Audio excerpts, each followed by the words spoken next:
Como presidente de la Sociedad Española de Medicina Psicosomática y Psicoterapia, quiero darte la bienvenida a este curso de experto en Medicina Psicosomática y Psicología de la Salud. Es un honor para mí tenerte entre nosotros y espero que una vez terminado el curso tus expectativas hayan quedado satisfechas. Vamos a hacer todo lo posible porque así sea.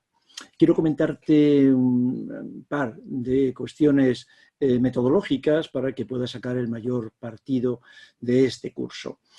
Para empezar, quiero recordarte que es un curso que puede ser reconocido como curso universitario, como experto universitario, por la Universidad San Jorge en Zaragoza y que, en todo caso, es un curso que ha sido reconocido, que ha sido acreditado por el Colegio Oficial de la Psicología de Madrid y por la Federación de Asociaciones de Psicólogos y Médicos Psicoterapeutas de España, una federación de la que nosotros somos miembros fundadores y que se ocupa de acreditar la psicoterapia a los psicoterapeutas, tanto médicos como psicólogos, y gestionar un registro de psicoterapeutas de todo el territorio nacional.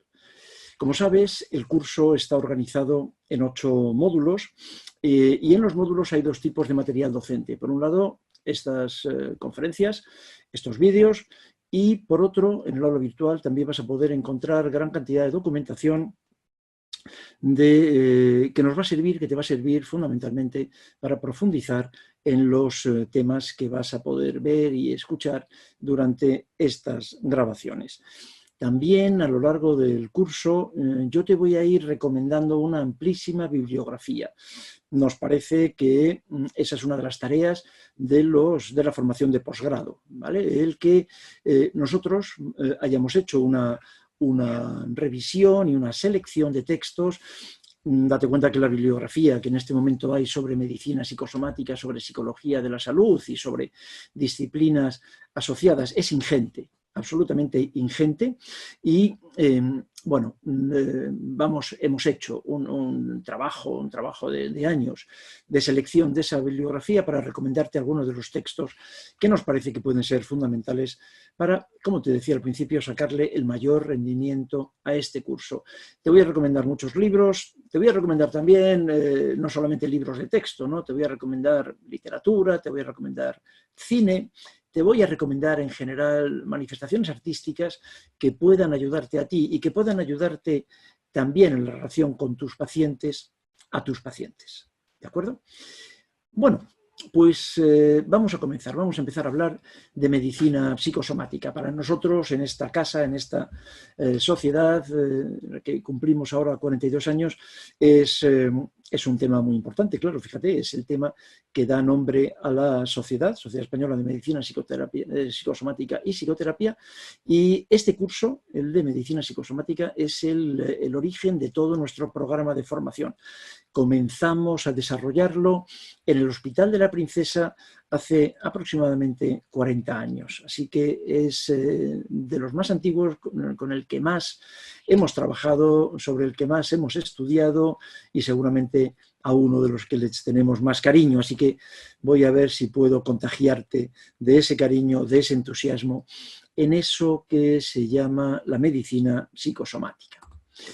¿Qué estudia la medicina psicosomática? Bueno, la medicina psicosomática, como vamos a ir viendo precisamente en este vídeo de introducción, la medicina psicosomática no debería de ser una especialidad. La medicina psicosomática es una orientación, es una forma de hacer clínica. Es una forma de hacer medicina, es una forma de hacer psicología, pero lo podríamos ampliar y lo voy a hacer. Es una forma de hacer cualquier ciencia de la salud. Cualquiera. De hecho, nos parece que es la única manera de hacer psicología, de hacer medicina o de hacer, insisto, cualquier otra disciplina relacionada con las ciencias de la salud, porque finalmente, nos guste o no, todo es de los nervios. Esto es un cariñoso homenaje a Luis Fraguas Forges, uno de los, a mi juicio, mejores, más incisivos, más inteligentes y más cáusticos humoristas del siglo XX, ¿no? En esta cena típica entre Mariano y Concha, Concha le pregunta, ¿qué te han dicho? Él dice que es de los nervios. Es ingenioso, él lleva un hacha clavado en la cabeza. Seguramente no es una enfermedad psicógena, pero vamos a hacer precisamente esos matices. Alguien le ha dado con el hacha en la cabeza, es una agresión, puede ser un accidente. Vamos a hacer esos matices entre psicosomática, psicógeno, orientación, intervención a lo largo de precisamente este primer vídeo, en el que vamos a intentar introducirte en este apasionante mundo de la relación entre las diferentes áreas del cerebro, entre lo analítico y lo emocional, entre también lo instintivo, lo racional y lo emocional, ¿no? Eso tan como en esta imagen tan bonita también, ¿no? Como el corazón y el cerebro están tan unidos. Efectivamente, el corazón y el cerebro forman parte del cuerpo y no hay manera de separar en el ser humano completo, en el ser humano vivo, no hay manera de separar un órgano del otro.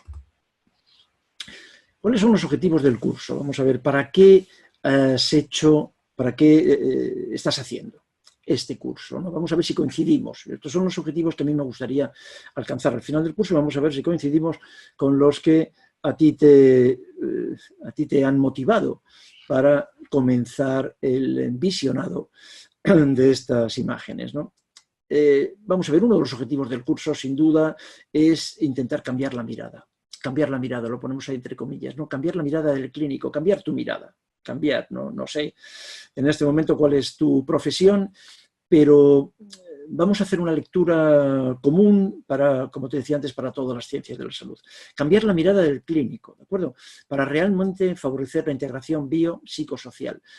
El concepto de galaxia paralela es algo que se nos ocurrió hace algún tiempo cuando intentábamos explicar cómo se habían desarrollado, ¿no? El desarrollo, la investigación, lo científico, cómo se habían desarrollado la medicina y la psicología en los últimos años.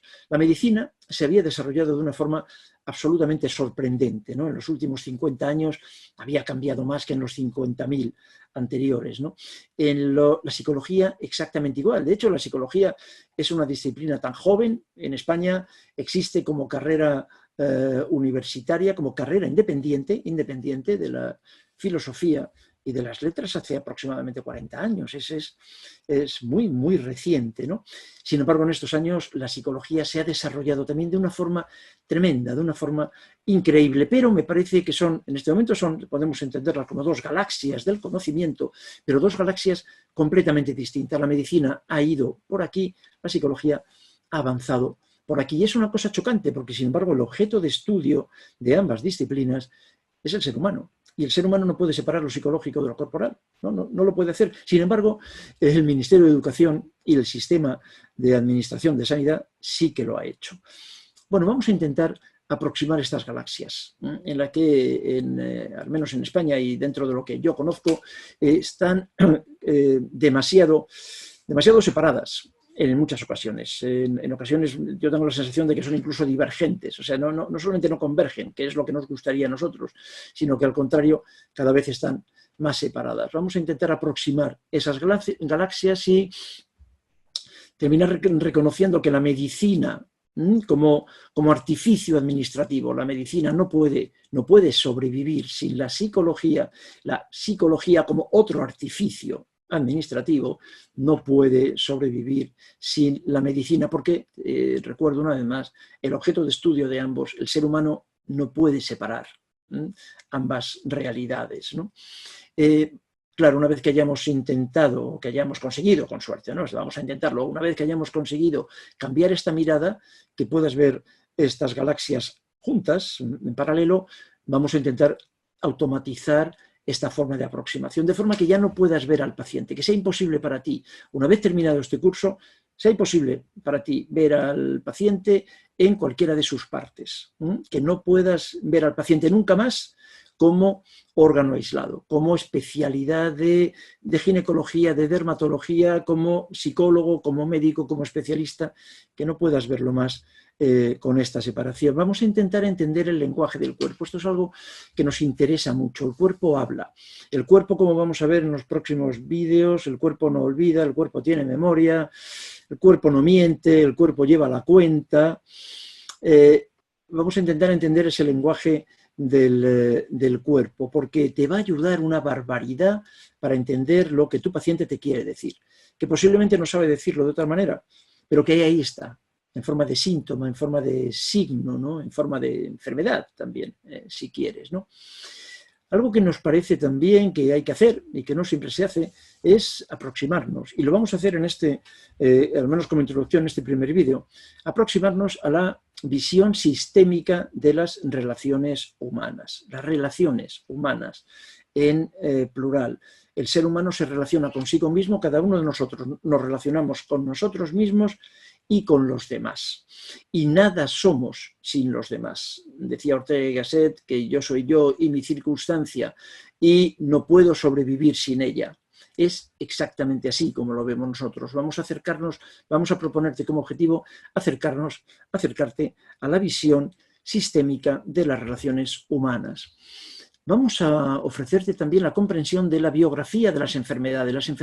Las enfermedades tienen biografía, ¿de acuerdo? Hay una relación entre las vidas y sus síntomas, los tipos de vidas y los síntomas que aparecen en cada una de esas vidas. Y tienen una explicación, y tienen una historia, y tienen una narrativa que nos han enseñado, en nuestra cultura, nos han enseñado a ver de una forma completamente disgregada, como si nada tuviera que ver. No es así. Nunca ha sido así y probablemente no lo sea, al menos en un futuro. Vamos a ofrecerte la lectura de lo que llamamos la línea de vida para darle coherencia a la narrativa, para que tú, como clínico, y desde luego después tu paciente, porque es parte de tu tarea es ayudarle a hacer esto, que tu paciente pueda entender que lo que le está pasando ahora tiene que ver con lo que con lo que es él y con lo que le ha ocurrido a lo largo de toda su vida. Vamos, y esto nos parece muy importante, claro, conocer los diferentes modos de expresión de las emociones. Las emociones, que etimológicamente significa moverse hacia, ¿no? Las emociones son tormentas de actividad neuronal.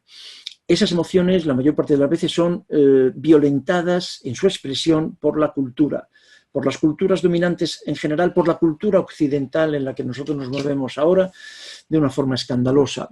Pero el hecho de que la cultura limite la expresión emocional no tiene nada que ver con que el cerebro pueda hacerlo. Así que, ¿cómo se expresan las emociones cuando no se pueden expresar las emociones?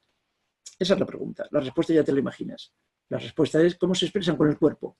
Efectivamente, con síntomas corporales. Así que vamos a intentar hacer un curso, esto es uno de mis objetivos también, hacer un curso muy emocionante. Me encantaría que esto fuera así.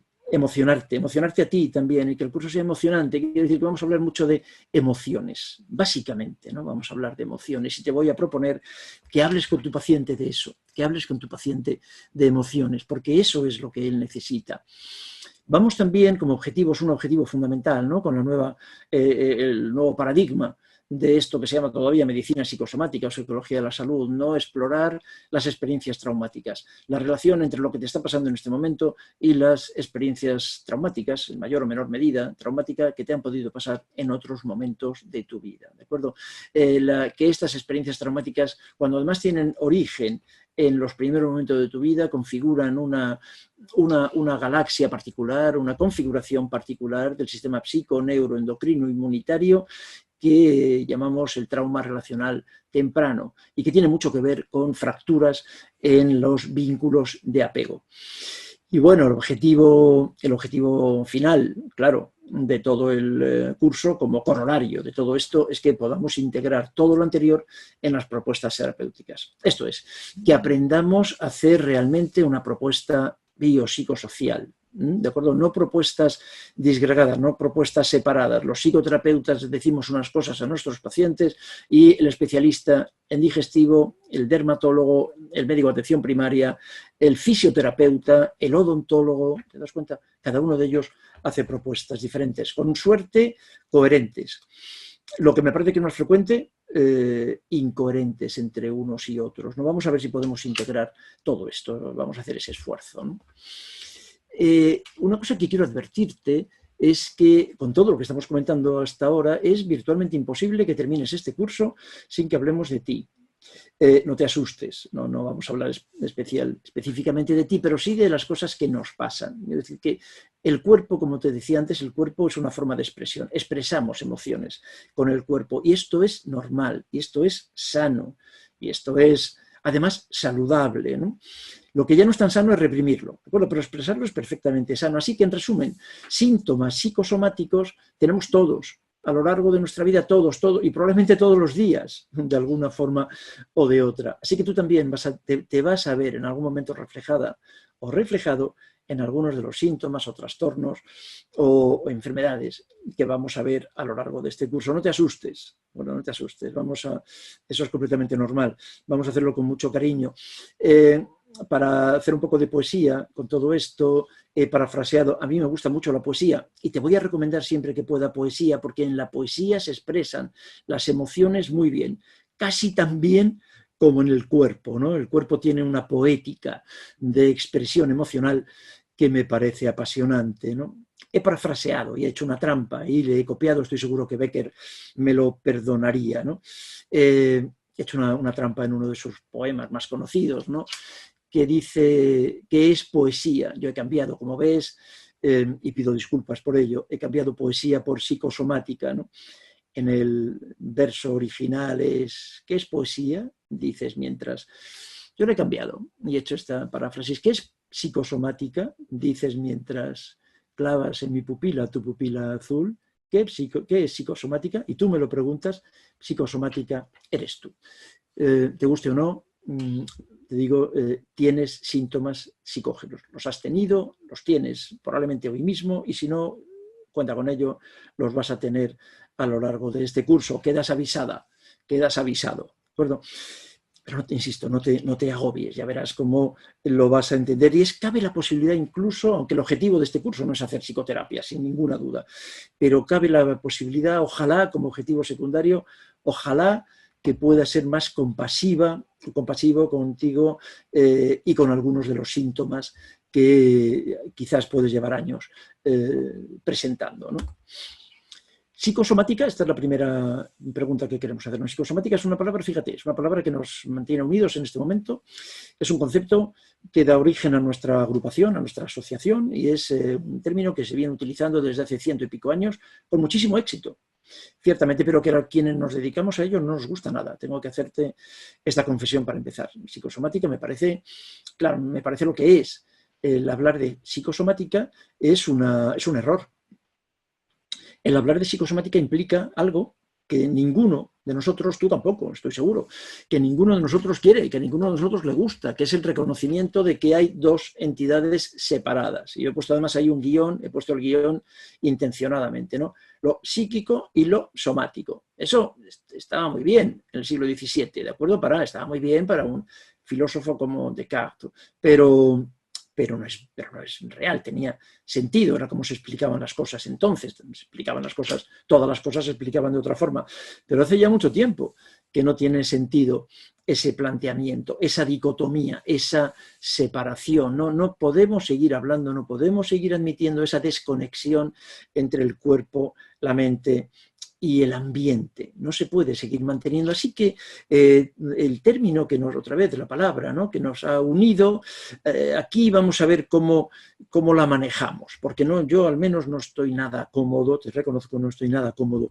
con ella, porque la división psico y somática es simplemente una división administrativa, es solo administrativa. Esto es, todo lo psíquico afecta a lo corporal, todo lo corporal afecta a lo psíquico. No hay manera de separar eso, ¿de acuerdo? Absolutamente todo. Cualquier cosa que te ocurra en lo psíquico, cualquier cosa que te pase en el aparato psíquico, en la actividad cerebral. Finalmente el cerebro es parte del cuerpo, ¿no? Cualquier cosa que ocurra en el ámbito de lo mental, en lo cerebral, afecta a lo corporal. Pero exactamente lo podemos comentar al contrario. Cualquier cosa que ocurra en lo corporal afecta a lo psíquico. Así que esta división es solamente administrativa. Esto tiene que ver con algo que a mi juicio, y esto es una opinión personal, hay algunas, claro, es inevitable esto, voy a procurar que a lo largo del curso sean pocas, también no te asustes, ¿no? Y todos los contenidos que te vamos a dar aquí son contenidos que están científicamente probados, pero a mí algunas veces ya a estas edades pienso que el día que se creó la Facultad de Medicina, cuando se crearon las facultades de Medicina y se crearon las facultades de Psicología por separado, ahí se cronificó el error de Descartes. Yo creo que eso es una catástrofe, una de las grandes catástrofes que les ha pasado, me pongo dramático, ¿no?, con ánimo de provocarte. Una de las grandes catástrofes de la historia de la humanidad, que son muchas, Pues una de ellas parece que fue la revolución agrícola hace 12.000 años, y otra, ha habido muchas en medio, pero otra, por exagerar la nota, es la creación de las facultades de psicología y de medicina separadas. Que eso esté separado cronifica el error de Descartes. Todos nosotros, todos, pero incluyendo la Organización Mundial de la Salud. Como vamos a ver ahora mismo, reconocemos que no se puede separar lo psíquico de lo corporal. Qué curioso, no se puede separar, y sin embargo enseñamos a nuestros jóvenes con 18 añitos, pobrecitos míos, ¿no?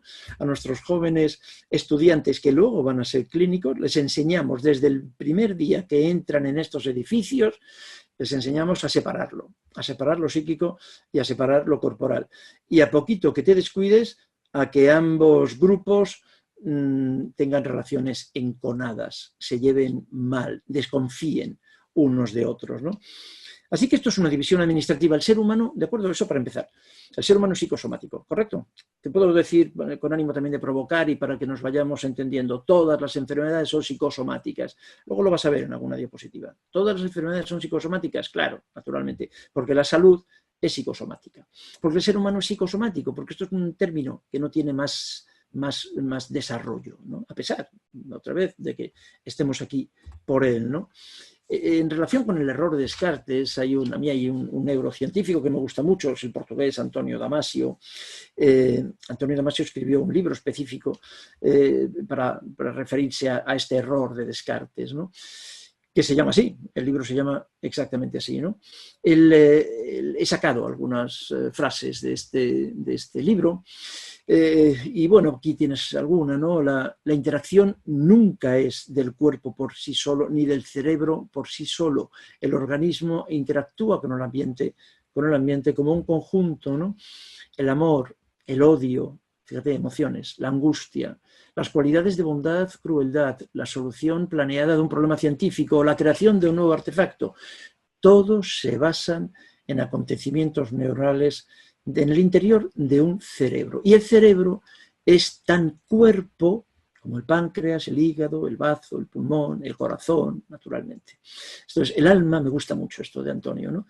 El alma respira a través del cuerpo y el sufrimiento, ya empiece en la piel o en una imagen mental, tiene lugar en la carne. Muy, muy bonito, me parece, ¿no? Muy, muy bonito. Bueno, este es el error que quería plantearte, ¿no? El error de Descartes en lo que se refiere a esta dicotomía psicocorporal, psicosomática, que ya nunca más vamos a aceptar. Pero fíjate lo que te contaba antes, ¿no? La Organización Mundial de la Salud, en 1993, ya hacía en uno de sus documentos esta referencia, ¿no? Que me parece también muy interesante cuando hablamos, como hablaba Antonio Damasio hace un instante, del ambiente, ¿no? La enfermedad física, dicen ellos, la enfermedad corporal, de manifestación primariamente corporal, no solo afecta a los órganos que funcionan de un forma incorrecta, sino también al comportamiento de las personas que lo padecen. Y este comportamiento influye en el desarrollo y en la calidad de vida de las personas afectadas y de las personas que les rodean. Y a su vez, eso influye en el desarrollo del propio paciente. Esto es lo que llamamos la espiral psicosomática. Esto es la espiral biopsicosocial, que quiero que tampoco olvidemos, que esto es una de estas cosas que te decía antes, de nuestros objetivos de cambiar la mirada. La disfunción corporal, sea lo que te pase, la disfunción corporal, perdón, lo que sea, y no importa el origen de esta disfunción corporal, tiene siempre manifestaciones psíquicas, siempre tiene manifestaciones psíquicas. Y estas manifestaciones psíquicas siempre están en relación con tensiones familiares, son primarias o son secundarias. A su vez, lo psíquico alimenta lo corporal y lo corporal alimenta lo psíquico. Todo ello en relación con una familia que a su vez es el brazo armado, como decimos, como vamos a decir en varias ocasiones, la familia es el brazo armado de la cultura dominante. No se puede separar lo corporal, otra vez, no se puede separar de lo psíquico y no se puede separar de lo familiar, no se puede separar de lo cultural.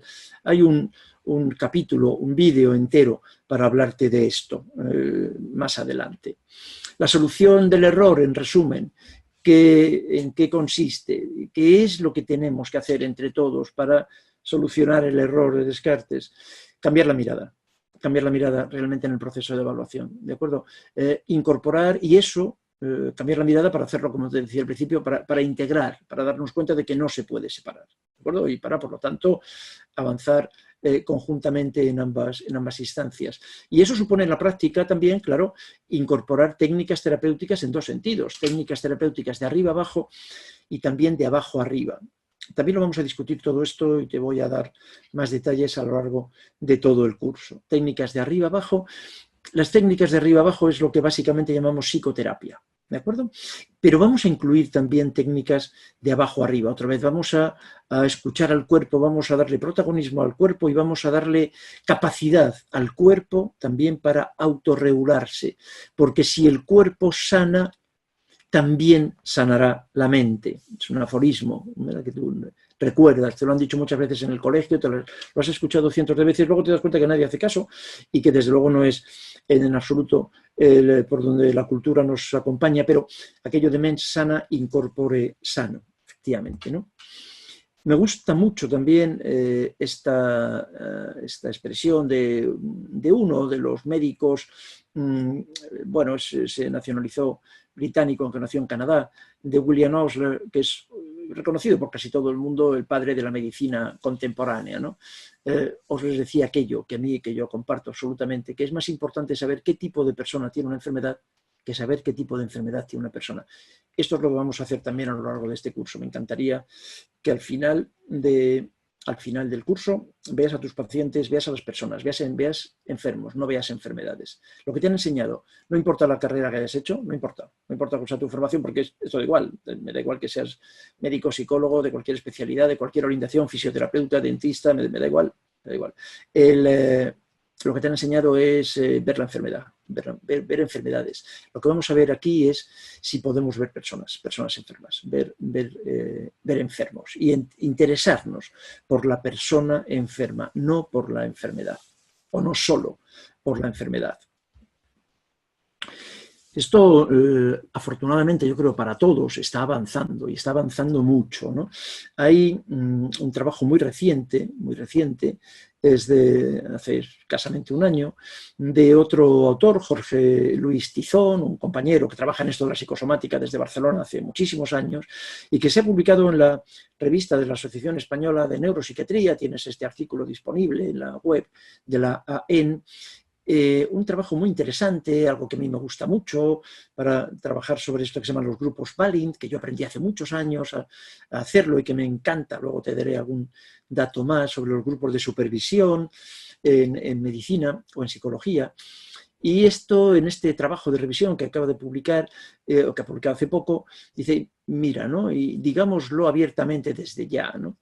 Hoy se sabe además. La cuestión es que cuando yo empecé a trabajar en esto de medicina psicosomática, antes de terminar la carrera de medicina, en los años 70 del siglo pasado, ¿no? En la Facultad de Medicina de la Universidad Complutense de Madrid, ya lo sabíamos, pero entonces no sabíamos cómo se hacía, no teníamos los datos neurocientíficos para explicar cómo era que el mal manejo de la rabia se relacionaba con el síndrome del intestino irritable. Lo sabíamos, pero no sabíamos cómo se hacía. Pero ya no, ¿sabes? Ya de esto han pasado 45 años, ¿no? Casi 50.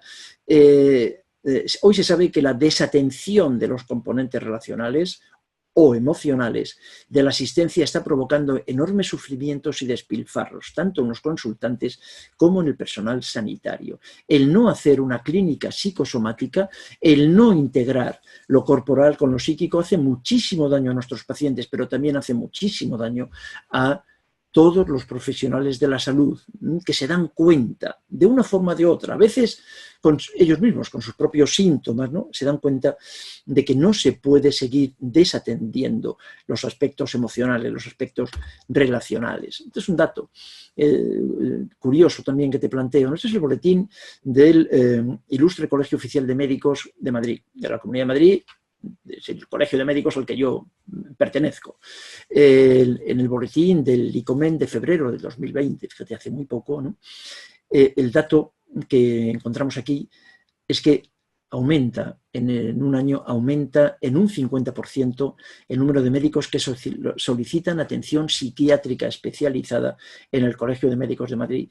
Quiero hacer el matiz, quiero decirte que este es un dato anterior, febrero de 2020, justo antes de que comenzara además la pandemia de COVID-19. Los datos ahora pueden ser sobrecogedores. ¿De acuerdo? El seguir trabajando como si lo emocional no importara es devastador.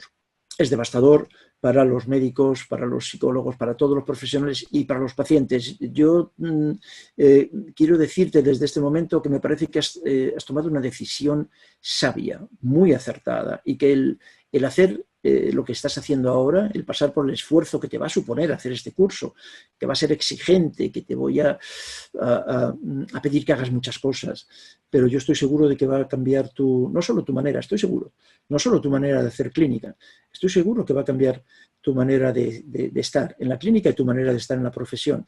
Y estoy seguro, y eso es lo que yo viví en su momento, estoy seguro de que va a ser muy satisfactorio para ti, que vas a empezar a disfrutar de tu práctica clínica, ¿no? Así que vamos a revisar, a la vista de todo esto que estamos empezando, vamos a revisar el sentido.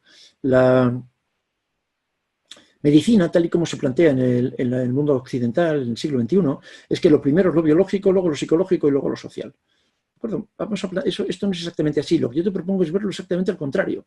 El sentido puede comenzar en la cultura, en lo que en otro vídeo de este mismo módulo vamos a llamar los memes o los mandatos culturales, los mandatos familiares. Ahí es donde se decide, ¿de acuerdo? Ahí es donde se define lo que está bien y lo que está mal, lo que hay que hacer, los estilos de crianza que después definen el apego, definen cómo es la naturaleza del embarazo y cómo ocurren, qué es lo que pasa en los primeros años de vida, en los primeros vínculos de relación, vínculos afectivos, ¿no? En el apego. Ahí se organiza la personalidad y se van organizando los trastornos que después utilizan al cuerpo. El cuerpo es el último paso, ¿no? El cuerpo es una forma de expresión o como una consecuencia. El cuerpo, me gusta mucho esta imagen, el cuerpo finalmente, como lo vamos a plantear, como lo estoy planteando en este momento, el cuerpo lo entendemos como un campo de batalla.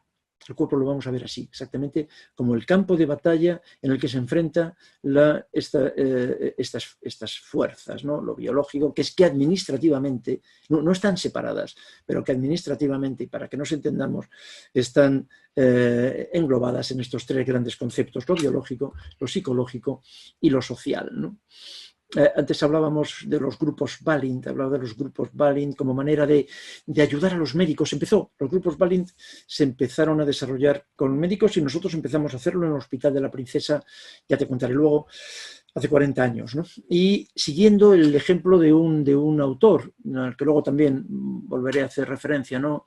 A Mijail Balint, por eso se llaman grupos Balint, son los grupos que él empezó a convocar para hablar de las emociones, para hablar básicamente para supervisar no tanto las enfermedades de los pacientes, sino para supervisar las emociones, las ansiedades de los terapeutas, de los médicos inicialmente, ¿no?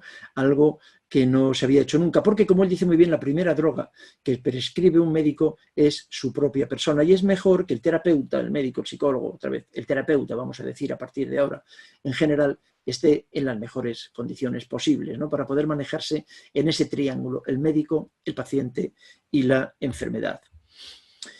¿Qué es eso que se llama somatización? En cualquier caso, lo que a ti te ha traído a este curso, ahora estamos haciendo todos estos matices, pero a ti lo que te ha traído a este curso es que has oído hablar, conoces el concepto y el término de somatización, y lo que has oído hablar es que hay cosas en la cabeza, discúlpame que utilice este lenguaje coloquial, tú ya lo traduces a lo científico. Hay cosas que ocurren en la mente, si quieres, en el cerebro, ¿verdad? Hay cosas que ocurren ahí que no sabes cómo y por qué se manifiestan en algunas cosas que ocurren en la cabeza, se manifiestan en otras zonas del cuerpo, por debajo de la cabeza, o incluso la misma cabeza, porque puede ser, por ejemplo, un prurito, un picor del cuero cabelludo, ¿verdad? Bueno, esto es lo que Lipovsky llamó somatización. Y esto es muy importante para nosotros, porque de lo que vamos a hablar a partir de ahora es de somatizaciones. La somatización es una tendencia a experimentar, es definida por Lipovsky, uno de los grandes también de esto que llamamos la medicina psicosomática, tendencia a experimentar y a comunicar el malestar psicológico e interpersonal en forma de síntomas somáticos, de síntomas corporales para los que se busca ayuda médica. Él decía, Lipovsky dice que se busca ayuda médica. Lo de buscar ayuda en rojo, eso es mío, ese subrayado es mío. Lo que hace el paciente que somatiza es buscar ayuda.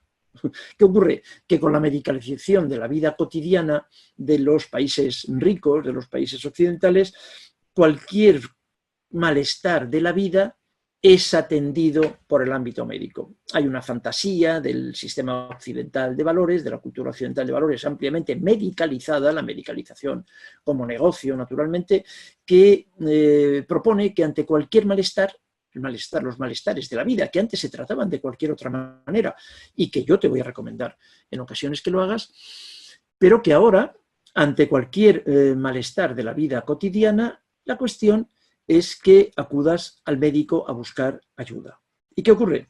Que al médico, qué curioso, al médico no le han enseñado ni un solo minuto de su formación médica, 6 años de grado, licenciatura en España, más otros 4 o 5 de especialización, 10, 11 años, ni un solo minuto le han enseñado a pensar en la somatización. ¿De acuerdo? En cómo se hace y cómo se le puede, y sobre todo cómo se puede prestar ayuda a estas personas, que no sea ayuda médica, básicamente porque además no tenemos ayuda médica para estas personas, ¿no?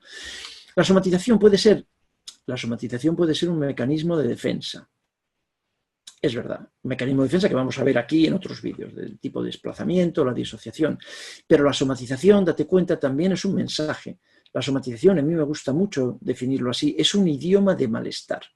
Somatizo porque me encuentro mal y porque, como vamos a ver también en este primer módulo, me encuentro mal y no sé cómo expresarlo de otra forma. Y porque a lo mejor me han enseñado en esta cultura, me han enseñado a expresarlo primariamente de esta manera, a través de síntomas corporales. Así que vamos a hacer, de momento, para no confundir temas, vamos a intentar hacer una parada con unos ajustes terminológicos. ¿Qué diferencia hay entre medicina psicosomática o qué diferencia hay entre somatización, entre psicosomática y lo que vamos a llamar enfermedades psicógenas? Porque hay una diferencia importante que, aunque profundizaremos en otro vídeo, quiero aquí señalar, ¿no?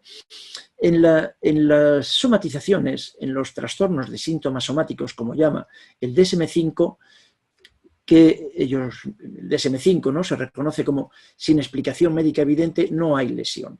No hay lesiones, salvo en el último caso, los trastornos facticios que están autoprovocados por el propio paciente, ¿no? El trastorno del DSM-5 incluye en este epígrafe de trastornos de síntomas somáticos el trastorno de síntomas somáticos propiamente dicho, el trastorno de ansiedad por enfermedad, que es lo que toda la vida hemos llamado hipocondría, el trastorno de conversión, que es lo que Freud llamó histeria, trastorno histérico, la histeria, que apareció como histeria en las primeras ediciones de los DSM, que hace ya algún tiempo que desapareció, el trastorno de conversión, factores psicológicos que influyen en otras afecciones médicas y trastorno facticio. Quitando este último caso, en el resto de los trastornos por somatización no hay lesiones. Sin embargo, existe otro tipo de patologías que son, supongo, las que te han traído a este curso, que son los que clásicamente se han llamado trastornos psicosomáticos. Trastornos psicosomáticos, trastornos psicofisiológicos y que a partir de ahora vamos a intentar llamarles trastornos psicógenos. ¿De acuerdo? Porque vamos a ver que la psicosomática es otra cosa. Trastornos psicógenos. En los trastornos psicógenos sí hay lesión o alteración funcional. Los trastornos psicógenos a los que me puedo estar refiriendo son el colon irritable, por ejemplo, que es algo que he comentado ya antes, algunas formas de gastritis, muchas formas de problemas pulmonares, muchísimas formas de problemas de trastornos de enfermedades cutáneas, por ejemplo, o cardiovasculares o ginecológicas, en los que hay claramente una lesión funcional por algo que está relacionado con una situación de estrés crónico psicógeno. ¿De acuerdo? En resumen, todas las enfermedades son psicosomáticas. todas las enfermedades son psicosomáticas, pero no todas son psicógenas. Todas las enfermedades son psicosomáticas, ¿por qué? Lo vamos a ver enseguida. Porque realmente la psicosomática ya no es una especialidad, no puede ser una especialidad. La psicosomática es una manera de entender, te decía al principio, ¿te acuerdas? La psicosomática es una forma de estar en la clínica, es una forma de estar al lado del paciente, es una forma de mirar la psicosomática. Y desde ahí todas las enfermedades, da igual que sean genéticas, que sean congénitas, que sean traumáticas, que sean accidentales, quiero decir, todas necesitan una visión, una mirada psicosomática. ¿Todas las enfermedades son psicosomáticas? Todas requieren una visión psicosomática, pero no todas son psicógenas. Tú puedes tener un accidente de esquí, tú puedes tener un accidente deportivo, ¿de acuerdo? Tú puedes tener un accidente de tráfico en el que tú no has sido el responsable, pero eso no es psicógeno. No, eso no es psicógeno, no hay nada neurótico, no hay nada traumático, no hay nada de estrés en ese accidente. Pero no es psicógeno, pero sin embargo sí que debes de pedir una atención psicosomática, ¿de acuerdo? Todo esto lo vamos a ir desarrollando en un futuro inmediato, ¿no? La psicología y la medicina son actividades relacionales, te necesitan, y te necesitan a ti en buenas condiciones, y te necesitan a ti sabiendo esto, porque lo que se ha roto en la relación y lo que se ha roto en la mayor parte de tus pacientes ha sido hace muchísimos años, en los primeros vínculos, en las primeras relaciones, en los primeros años de vida. Lo que se ha roto en la relación solo se puede reparar en la relación. Exactamente ahí. Por eso es importante, muy importante, que el terapeuta entienda la necesidad de hacer esta mirada psicosomática. ¿Cómo enfermamos? ¿No? ¿Por qué enfermamos? ¿Y cómo lo hacemos? ¿Con una causalidad lineal? No. ¿De acuerdo? A ti te pasa algo y entonces eso produce algo, hay un antecedente, hay una bacteria y ocurre esto. No, eso es excepcional con las ocasiones que he comentado antes, ¿no? de una situación accidental, de un traumatismo deportivo, un accidente de tráfico, etc. La causalidad nunca es lineal. Lo que vamos a ver, y es uno de los objetivos también de este curso, lo planteamos al principio, es mirar el paradigma, aproximarnos al paradigma sistémico. La enfermedad es un complejo de elementos interactuantes. Uno de ellos, muy importante, desde luego es la familia, pero no es en absoluto el único. Un elemento interactuante con la enfermedad y contigo y conmigo como terapeutas es la cultura. Es la cultura lo que nos dice quién o lo que nos dice a los terapeutas cómo tenemos que actuar, cómo tenemos que ver al paciente. Es la cultura dominante la que nos ha alejado de la medicina. La medicina ha sido siempre psicosomática, siempre, hasta hace no sé cuántos años, pero hasta hace algunos años que se ha empezado a separar, ¿de acuerdo? Se empezó a separar y se empezó la tecnología, la tecnificación, la industria farmacéutica, quiere decir, hay un conjunto de elementos interactuantes, algunos de los cuales vamos a desarrollar en este curso, que nos han hecho perder de vista el paradigma sistémico, que la causalidad en la salud y en la enfermedad humana es circular, que yo dependo de la cultura, yo dependo de mis padres dependen de mí, depende de la familia, dependes del vecino, dependes de la contaminación ambiental, dependes de los medios de comunicación y la angustia que te transmiten, ¿te das cuenta? Depende de una ingente cantidad de factores. Esta es la visión, el esquema que quería comentarte, ¿no? Cómo hay una relación permanente de comunicación, y eso está muy bien estudiado por la teoría de la comunicación humana, ¿no? Una situación persistente, permanente de relación entre el enfermo, la familia y la cultura, ¿no? Como lo que yo emito, los mensajes que yo emito son recibidos por la familia no puede dejar, es el primer axioma de la teoría de la comunicación, no puedo no comunicar, la familia no puede dejar de responder y en función de cómo responda yo puedo convertirme precisamente en enfermo. ¿De acuerdo? Y todo eso sustentado, como te contaba hace un minuto, por los valores culturales.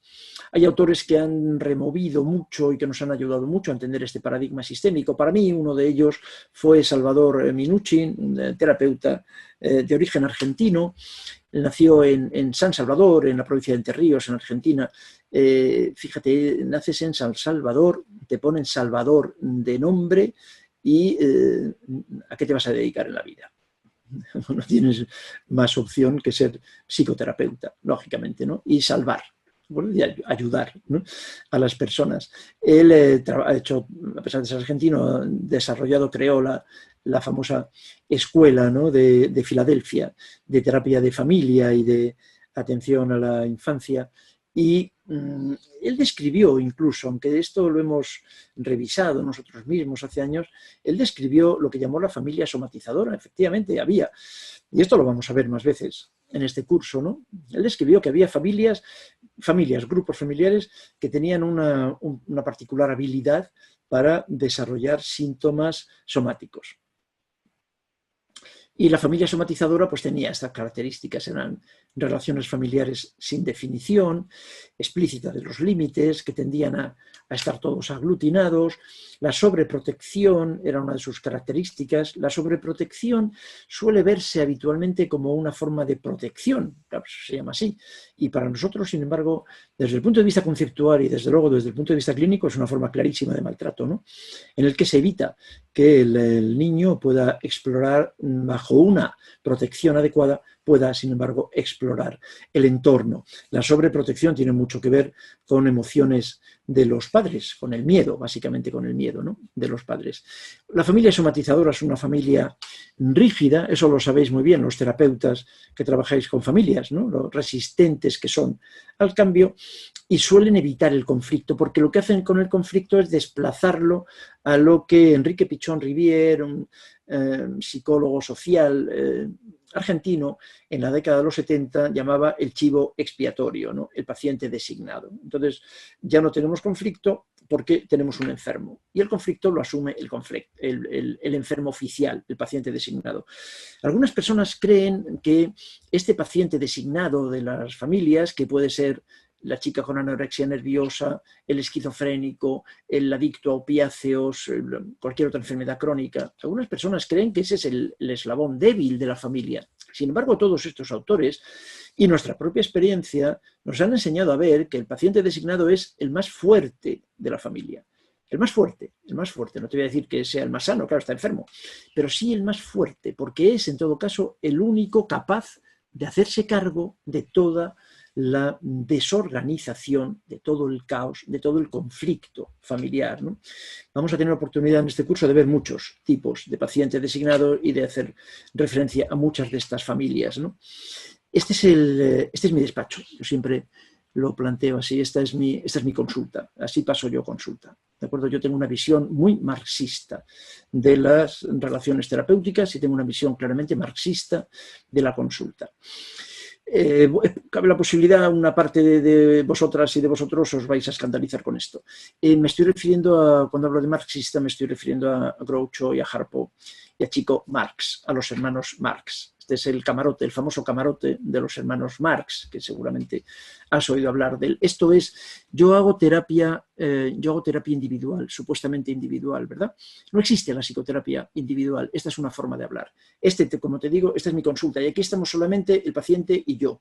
Nada más, aquí hay un paciente y yo. Y sin embargo, en esa consulta supuestamente individual están todos nuestros fantasmas, todas nuestras personas significativas, las del paciente, pero también las mías, lógicamente. Aquí están también mis maestros, están las personas de las que yo he aprendido, naturalmente que mi familia, y desde luego toda la familia del paciente. Aunque yo no los vea, aunque no tenga contacto visual con ellos, cuando tú estás viendo a un paciente con cualquier síntoma médico, date cuenta que para que tú cambies a este paciente, si quieres decirlo de otra forma, para que el paciente cambie, te tiene que autorizar, y pone autorizar entre comillas, pero para que el paciente cambie, tenemos que conseguir que lo permita tenemos que conseguir el permiso del sistema. ¿De acuerdo? ¿Por qué? Porque es un sistema, piensa en un motor de combustión interna, si quieres, es un sistema. Si una pieza cambia, tiene que ajustarse todo el sistema, tiene que ajustarse todo el motor. Y eso no es fácil. ¿De acuerdo? Eso no es sencillo, no es perfectamente posible. Sobre todo es posible si lo sabes. Es posible si lo sabes, es posible si lo cuidas, es posible si te das cuenta de que la familia es así, de que la familia tiene dificultades, de que la familia es un sistema que tiene que adaptarse, que era adaptaciones. Si lo sabes y lo tratas con cariño, lo podrás conseguir. Si no lo sabes, pues seguramente será más complicado, ¿no? esta visión marxista de la consulta a la que yo hacía antes referencia está inspirada en una de las mejores películas de la historia del cine, que te voy a recomendar. Es una de esas cosas que cualquier noche de estas, en familia, aprovechad para ver esta película, Una noche en la ópera. Una película, el guión es nada menos que de Buster Keaton y está protagonizada por los hermanos Marx. Es de 1935 y es tan vigente como una película que hubieses visto hace 2 días. En esta película está el origen de toda la comedia, de todo el cine de comedia, de todos los gags que se siguen haciendo 50, 60, 80 años más tarde, están aquí, están en Una noche en la ópera. Es una preciosidad de película, ¿no? Este es otro libro que te voy a recomendar muy encarecidamente, ¿no? El Homo Deus, una breve historia del mañana, de Yuval Noah Harari. En otro vídeo te voy a recomendar el libro anterior del mismo autor, que se llama Sapiens. Uno de los epígrafes de este libro lo he rescatado para ponerlo como título de la diapositiva. Fíjate qué bonito es.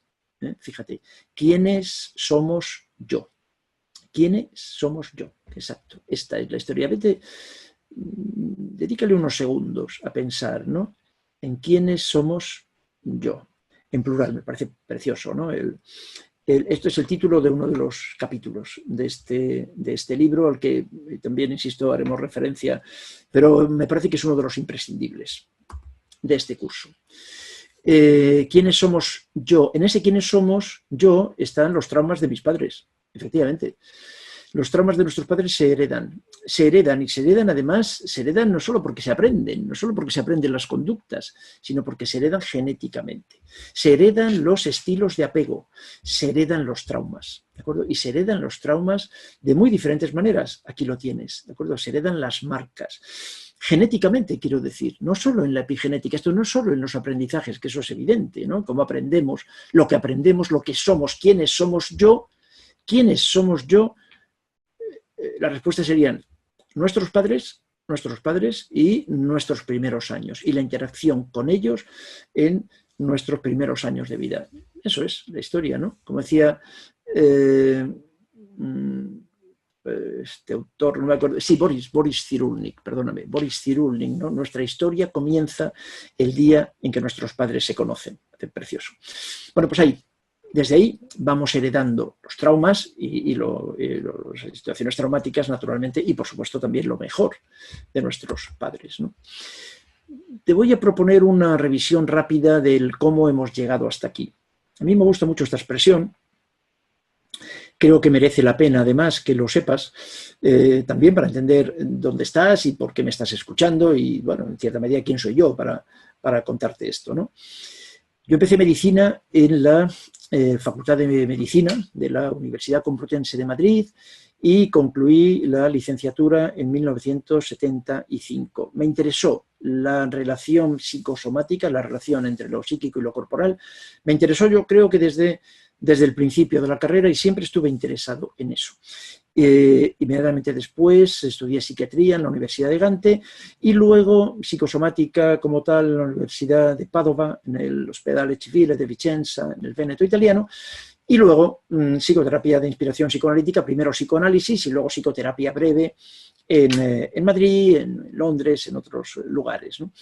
Y me gusta mucho la expresión del cómo hemos llegado hasta aquí, porque es una expresión que a veces comparto con mis pacientes. Cuando mi paciente con 40, con 50, con 60 años viene contándome algo que le está ocurriendo en este momento, pero cuando estudio su biografía, lo que me voy dando cuenta es que esto le pasa en este momento, pero la pregunta es ¿cómo hemos llegado hasta aquí? Entonces, ¿qué te ha ocurrido en tu vida? ¿Qué es lo que te ha pasado en tu vida para que ahora aparezca en este momento la fibromialgia, ¿sabes? Que sea, la fobia, la depresión, eso que se llama ansiedad. ¿Qué es lo que ha ocurrido, ¿no? ¿Cómo hemos llegado hasta aquí? ¿Cómo hemos llegado hasta aquí?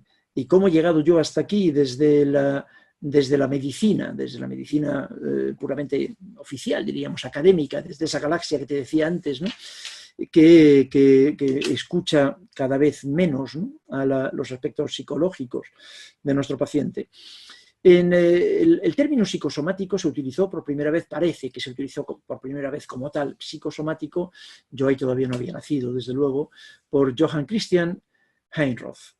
Todo el mundo hace referencia a Heinroth cuando se refiere a psicosomática. La palabra psicosomática fue él el primero que la utilizó en este libro al que aquí hago referencia, ¿no? Ahí él se refiere a psicosomática desde el error de Descartes, haciendo referencia a que hay algo corporal que tiene su origen en algo neurótico. No se utilizaba la palabra neurosis todavía, pero que tiene que ver con alguna alteración mental. ¿De acuerdo? Y ahí aparece por primera vez la palabra psicosomática, ¿no? La psicosomática contemporánea, ya en todo caso la psicosomática que me ha influido a mí y que me gustaría mucho, claro, yo no soy más que el transmisor, pero me encantaría que te pudiera influir también a ti, ¿no? Comienza probablemente en los años 60. Yo empecé medicina más tarde, y conocí a Alexander, a la obra de Alexander mucho más tarde, ¿no? Es el libro en el que yo estudié, uno de los muy pocos libros que había entonces, que naturalmente no se publicaba, no se distribuía en España, me lo tuvieron que traer de Estados Unidos. Alexander entonces era el director del Instituto Psicoanalítico de Chicago. La psicosomática de Alexander es una de las primeras que tuve oportunidad de conocer, de leer, y me encantó. Realmente me ayudó mucho en el desarrollo, ¿no? La definición profesional de mi vida. Aquí tenéis una de sus expresiones que vamos a utilizar en este curso casi como un mantra: la psicoterapia como una experiencia emocional correctora. Me gustó muchísimo, lo repito sin parar. Eso es la psicoterapia. Todo lo que vamos a ver en este curso no va a ser psicoterapia, claro, como tal, pero sí lo que vamos a llamar actitudes psicoterapéuticas, porque de hecho todo lo que te estoy contando en este momento suponen actitudes psicoterapéuticas. En cuanto que veas al paciente de otra forma, ya estás haciendo una manera de psicoterapia, ya estás en una actitud psicoterapéutica. Pues esto es la psicoterapia, una experiencia emocional correctora, es una experiencia en la que el paciente puede reconocerse con sus emociones de otra manera distinta, de una manera diferente a como lo ha hecho, cómo ha aprendido a regularla a lo largo de su vida, que otra vez, recuerda, comenzó donde solamente se puede comenzar, donde se aprende a regular las emociones. ¿Dónde has aprendido tú a regular tus emociones? ¿Dónde y cuándo? No ha sido en el colegio, mucho menos en la Facultad de Psicología, de Medicina, no ha sido ahí. Tú has aprendido a regular o a no regular las emociones, igual que yo, igual que Alexander, en los primeros vínculos de apego, en la relación con tus figuras parentales. Todos lo hacemos así, ¿de acuerdo? Bueno, pues a veces eso no siempre se consigue con mucho éxito, y esa desconexión, ese desajuste en la expresión emocional es lo que después tenemos que ordenar en psicoterapia, en esto que Alexander llamaba una experiencia emocional correctora. Este es un esquema de Alexander que a mí me ayudó muchísimo hace 40 y tantos años, y que en relación con cómo explicaba él, me pareció brillante, ¿no? Cómo explicaba la úlcera de estómago.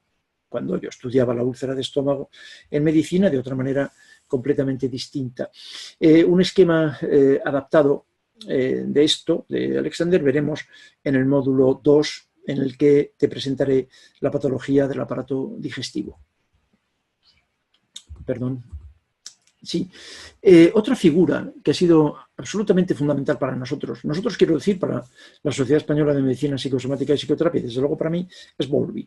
Cuando hablábamos de la experiencia emocional correctora, es obligatorio citar a Bowlby, y esta diapositiva, yo creo que esta diapositiva forma parte de todo nuestro programa de formación.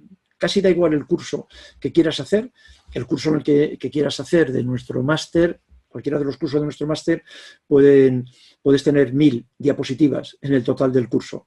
Pues una de esas 1000, probablemente va a ser esta, o alguna muy parecida. Alguna muy parecida. ¿Por qué?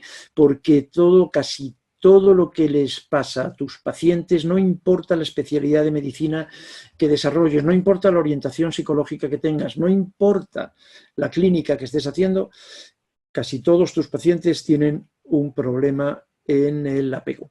Casi todos tienen una alteración de la capacidad de vinculación afectiva. Y fue Bowlby y su teoría del apego quien realmente revolucionó la manera de ver estas primeras relaciones madre, padre, hijo, figura de apego, hijo, hija, ¿no?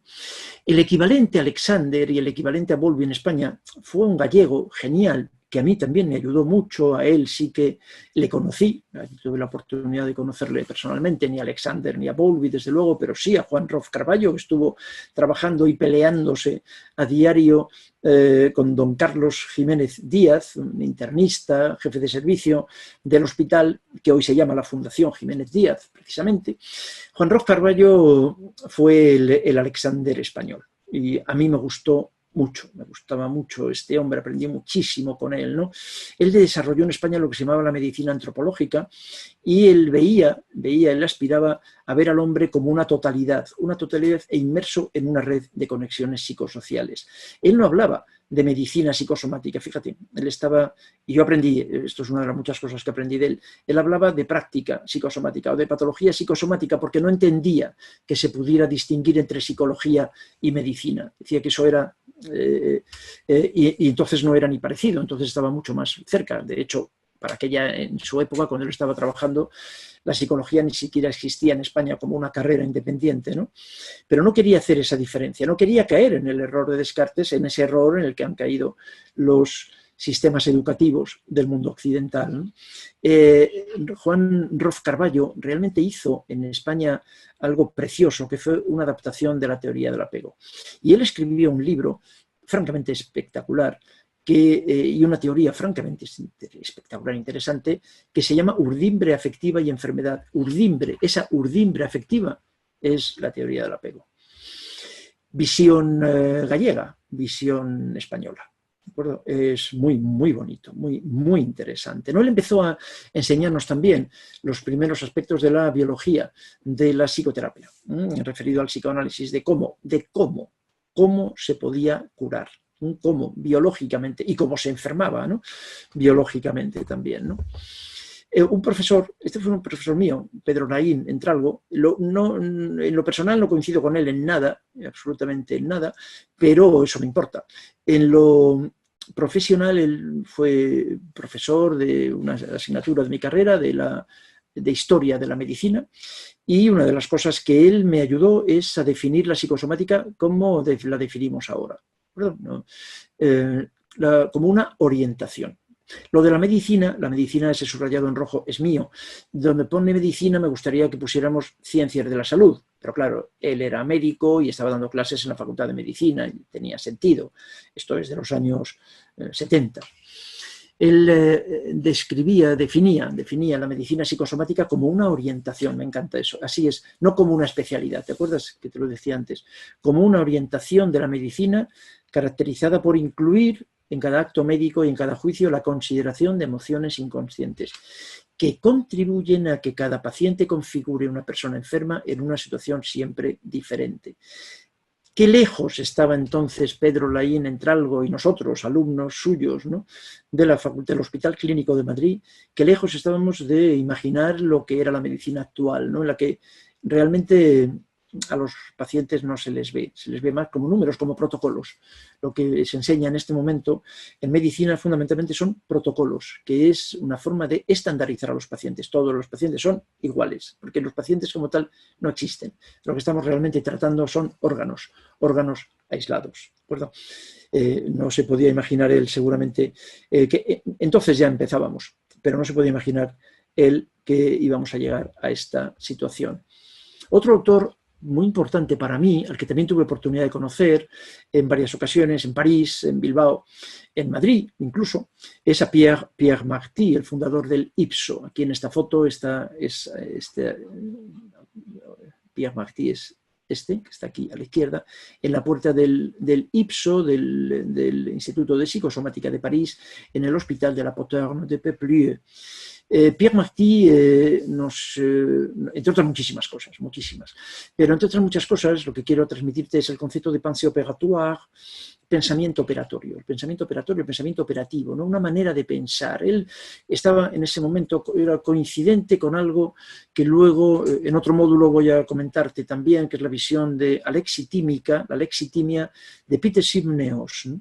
Pues entre la pensée opératoire y la lexitimia yo aprendí a entender bien a estas personas que no, ellos te dicen, no sé cómo expresarme, no tengo palabras, no sé muy bien lo que me pasa, ¿no? Eso es, no tengo palabras para expresarme. ¿Por qué? Ya vamos a ver por qué. Claro, es porque tiene una historia traumática, probablemente hay una disociación y un bloqueo cerebrolímbico. Hoy sabemos por qué no tienes palabras para expresar lo que sientes, claro. Pero vamos a entender entonces que como no tienes palabras, lo tienes que expresar mediante el cuerpo. Y vamos a ayudarte a liberar ese bloqueo. ¿Para qué? Para que puedas expresar tus emociones, no con este pensamiento operativo, puedas expresar tus emociones verbalmente. ¿Para qué? Para que así no necesites utilizar al cuerpo, ¿de acuerdo? Para expresar ese malestar, ¿no? Mikhail Balin, Mikhail era como se llamaba, luego se nacionalizó británico, huyendo de los nazis, emigró a Londres y creó algo que para mí también fue muy importante en mi historia, que es la Tavistock Clinic, donde tuve la oportunidad de empezar a aprender psicoterapia breve, formarme en psicoterapia focal, es una de las cosas que él escribió, ¿no? La psicoterapia focal. Antes le presentaba con el libro del médico, el paciente y la enfermedad en castellano, os prestaba una fotografía del libro que yo tengo, este es el original que él escribió, y en la Tavistock Clinic aprendimos muchos de los que evolucionando a partir del psicoanálisis pasamos a esto que se ha llamado y que se sigue llamando psicoterapia breve y que ahora nosotros llamamos psicoterapia breve integrada, ¿no? Como un modelo propio, aprendido precisamente desde la psicosomática, aprendido para trabajar en hospitales, dentro de los hospitales, de ver pacientes con patologías corporales. Me encanta esta expresión también. Luis Sencillo, bueno, no fue maestro, yo le conocí personalmente, coincidí con él en algún acontecimiento científico y me gustaba mucho esta expresión que con frecuencia decía. Claro, y lo comparto con él, la medicina finalmente solo puede ser psicosomática, la medicina solo la medicina y la psicología, otra vez, solo puede ser psicosomática. Cuando deja de serlo se convierte en veterinaria, estoy completamente de acuerdo con él. En veterinaria antigua, en veterinaria no muy sofisticada, porque desde luego la veterinaria moderna, la veterinaria sofisticada, naturalmente, que también es psicosomática, o sea, que también está muy pendiente, ¿no? Del cerebro límbico, incluso del cerebro paleocortical de los animales, desde luego, ¿no? Más recientemente ya en nuestro país hay un modelo de trabajo que no tiene, claro, como ocurre habitualmente, yo espero que tú nos ayudes a difundir todas estas maneras de ver la medicina. Albert Jovel, un médico catalán que falleció en el 2013 de cáncer después de muchos años de luchar ejemplarmente, ¿no?, contra él. Albert Jovel desarrolló la figura del médico social y desarrolló algo que a mí me gusta muchísimo, ¿no?, que es lo que llama la medicina basada en la afectividad, ¿no? Yo creo que estoy seguro, como una forma no tanto de oposición, como también de llamada de atención de eso que se ha desarrollado tanto en los últimos años, que es la medicina basada en la evidencia. Y que a mí personalmente eso de la medicina basada en la evidencia me produce muchísimo malestar. Primero porque es un error en la traducción, un error interesado, yo creo, en la traducción del inglés, que el Cochrane Institute tampoco lo planteó, sería más bien en castellano medicina basada en pruebas, no medicina basada en la evidencia. Pero eso me produce bastante malestar, lo de la medicina basada en la evidencia, porque ahí me parece que es un cajón de desastre, o mejor, si quieres, un desastre de cajón, donde ha hecho cuerpo la medicina más biológica, ¿no? No sé si se dan cuenta o no, pero claramente la medicina más dirigida por la industria farmacéutica, con eso que se llama el sesgo de publicación. Finalmente es como se está desarrollando la medicina contemporánea, haciéndote creer que lo que estamos haciendo es científico. La medicina, me gusta mucho la medicina basada en la afectividad, no la medicina basada en pruebas. Este libro, este trabajo, construyendo un modelo más afectivo y efectivo, también estoy de acuerdo con él. Cuanto más afectivo sea la relación, más efectiva es y más eficaz. Es verdad lo que decía Jorge Luis Tizón antes, el no incluir la relación, el que la medicina no sea psicosomática o la psicología no sea psicosomática, es un despilfarro. Es un despilfarro terrible, es un desgaste terrible, ¿no? Para los pacientes, para los terapeutas y, por supuesto, de dinero, ¿no? De dinero. El único beneficiario de todo eso, lógicamente, es la industria farmacéutica, ¿no? Este librito de estudio que te planteo aquí, esto está a tu disposición en Internet. Yo te recomendaría que lo descargaras y que le echaras un vistazo, ¿no? Para nosotros ha sido muy importante, es importante, ¿no? Incluirlo, quiero hacerlo, ¿no? Como un homenaje también a Albert Jovel en esta presentación de lo que es de cómo ha ido evolucionando la medicina psicosomática en España, del cómo hemos llegado hasta aquí, ¿no?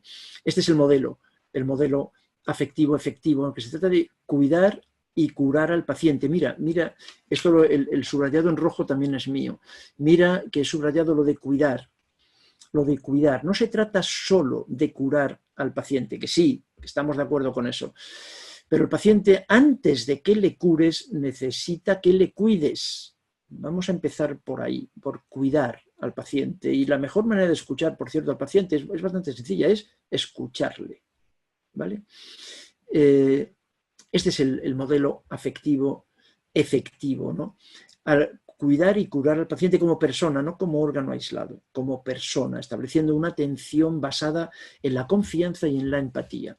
También en este curso voy a intentar transmitirte y darte algunas claves, aunque no es el objetivo de este curso en concreto, ¿no? Algunas claves para crear lo que llamamos la base segura. La base segura, no hay relación terapéutica si no está basada en la confianza y en la empatía. Eso es lo que Bowlby llamó la base segura. Aquí le vamos a dar mucha importancia a eso en este curso y te vamos a dar algunas claves, te decía, para su organización.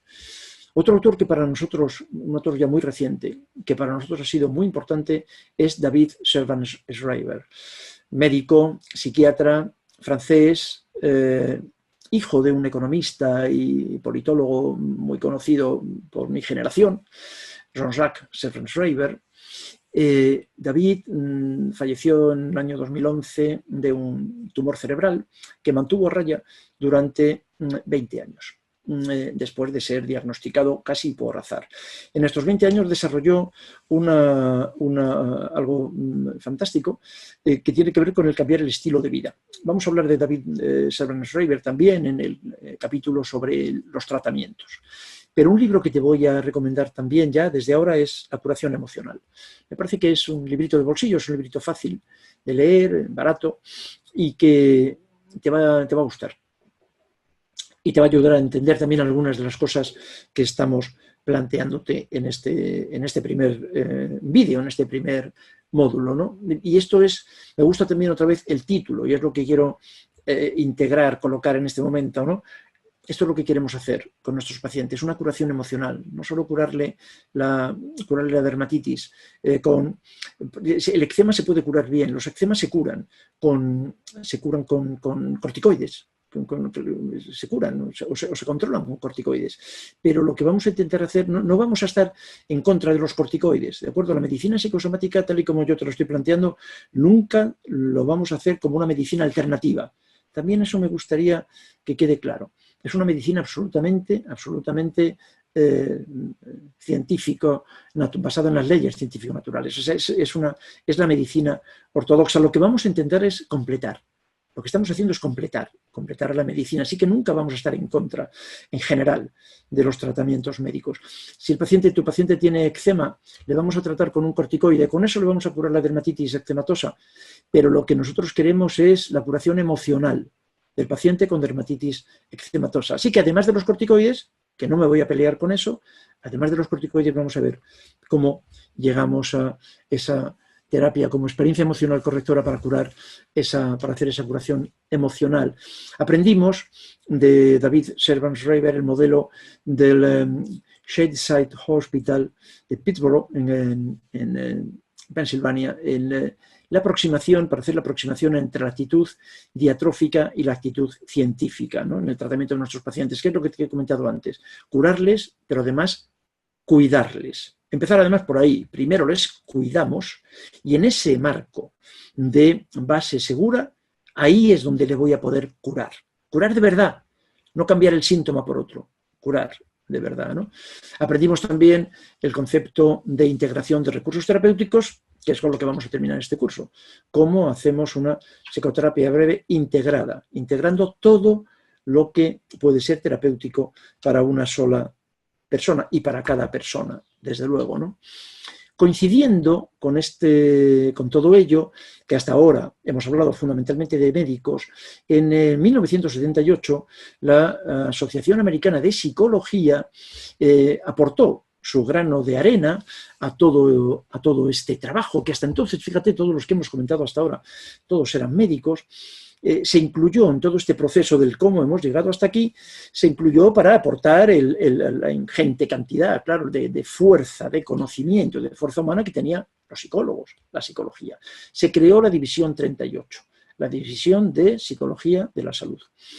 Y la División 38 se crea con estos objetivos. Esto es lo que la psicología de la salud define, ¿no? Es un conjunto de aportaciones de tipo educativo, científico y profesional que proporcionan las diversas áreas del conocimiento psicológico. Efectivamente, esto es, otra vez, en la galaxia.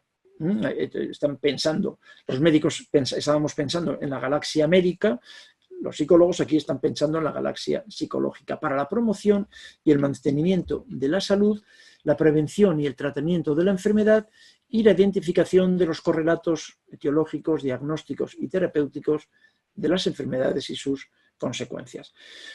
En la práctica es lo mismo que estábamos haciendo desde la medicina psicosomática. Por eso el curso se llama Experto en Medicina Psicosomática y Psicología de la Salud. Son sinónimos.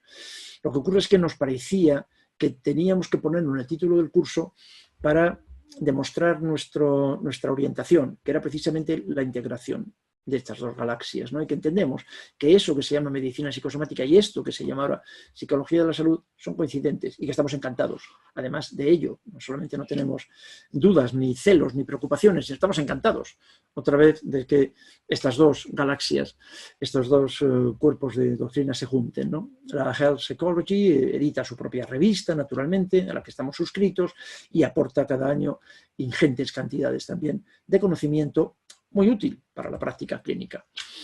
Y bueno, y para terminar, coincidiendo en la época, justo coincidiendo con la creación, y sin saberlo absolutamente para nada, ¿no? Cuando en el año 78 se estaba creando la APA, estaba creando la División 38 de Psicología de la Salud, nosotros en Madrid estábamos justo ese año, estábamos creando la Sociedad Española de Medicina Psicosomática y Psicoterapia. Entonces era obligatorio todavía en registrarla en el Ministerio del Interior y como veis hay una diapositiva, lo fundamos con otro nombre y luego cambió al nombre actual, ¿no? Para incluir más realmente lo que hacíamos, que era psicoterapia aplicada. Pero ¿cómo hemos llegado hasta aquí? ¿Qué es lo que ha podido aportar o estamos intentando aportar? Pues desde su fundación en la Facultad de Medicina, la Facultad de Medicina de la Universidad Complutense, en la que yo pasé unos años estupendos, en el aula 1, este es el aula, lo que está a la izquierda, es el aula 1, a la que también guardo muchísimo cariño, claro, porque ahí durante 6 años fui profesor.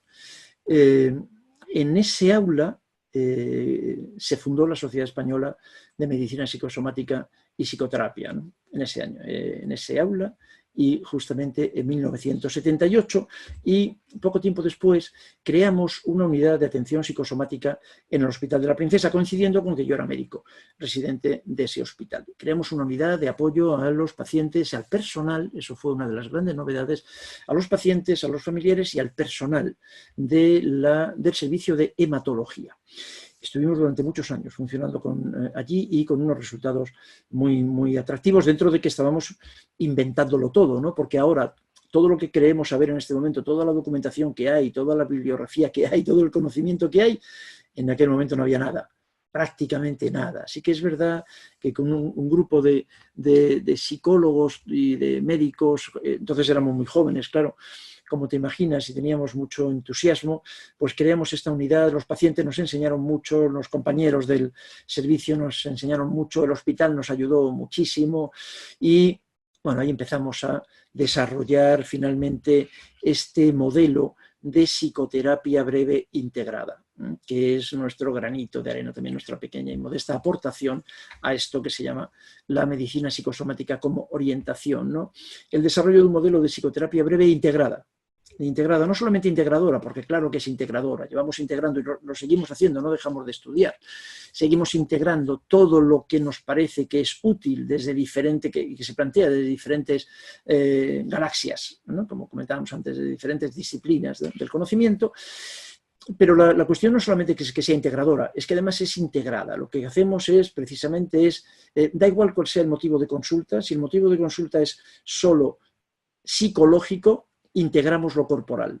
Y si el motivo de consulta es corporal, integramos lo psicológico, ¿no? Es un modelo de psicoterapia para trabajar eficaz y eficiente y pensado para trabajar en la clínica, ¿no? En el que desde luego miles de pacientes nos han ayudado y nos siguen ayudando cada día a perfeccionarlo, ¿no? Una psicoterapia con objetivos y con tiempos limitados, una psicoterapia real, práctica, que se puede de verdad hacer, ¿no? Evaluada, planificada, focalizada, que incluye al cuerpo en todas las etapas del proceso, insisto, independientemente de cuál sea el motivo de consulta, ¿no? Con un discurso dirigido a la solución. Lo que pasa es que la mayor parte de las veces la solución se obtiene renarrando la biografía, ¿de acuerdo? Pero no estamos centrados en lo que ha pasado, solo en que lo que ha pasado nos explica lo que está pasando y el discurso está siempre centrado a la solución. Intervenciones en los ámbitos psicocorporales y sociales, familiares, con un intenso reconocimiento y manejo de las emociones. ¿De acuerdo? Y aquí, para terminar, te dejo los postulados básicos del enfoque psicosomático de Lipovsky. Para concluir, te dejo las diapositivas para que le eches un vistazo, porque este es un poco el resumen de lo que te he querido transmitir a lo largo de todo este primer vídeo. ¿De acuerdo? Exactamente lo que un resumen puesto en palabras de Lipovsky, las palabras no son mías, de lo que hemos hecho en este módulo, ¿no? La psicoterapia, concluimos diciendo que la psicoterapia o las actitudes psicoterapéuticas. En este curso, insisto, no te vamos a proponer aprendizaje de psicoterapia, no es un curso de psicoterapia, ¿de acuerdo? Pero sí de actitudes psicoterapéuticas. Nos parece, de hecho, que todo lo que estamos planteándote hasta ahora son actitudes psicoterapéuticas. Y ya verás cómo eso te va a ayudar, ¿no? Son un recurso imprescindible en el abordaje de cualquier manifestación de enfermedad. En cualquier manifestación de enfermedad. ¿De acuerdo? Bien, bienvenida. Bienvenido, muchísimas gracias. Este es probablemente uno de los vídeos más incómodos. ¿De acuerdo? Te agradezco mucho que hayas llegado hasta aquí. El más incómodo, probablemente de los más aburridos, porque básicamente lo que hemos hecho ha sido revisar un poco de historia y de conceptos fundamentales. Seguramente tienes algunas dudas todavía entre psicosomático, psicógeno. ¿Tienes dudas? Bueno, está bien, no, las dudas, tienes que tener dudas. Recuerda aquello que decía Ortega, ¿no? La duda es un privilegio de la inteligencia, ¿no? ¿Tienes dudas? Bueno, estoy seguro que a lo largo de los módulos que vienen responderemos a muchas de ellas. Pero, en todo caso, muchísimas gracias por haber llegado hasta aquí. Como te decía antes, es un privilegio para nosotros tenerte al otro lado de esta cámara. Gracias y un abrazo muy fuerte. Muchas gracias.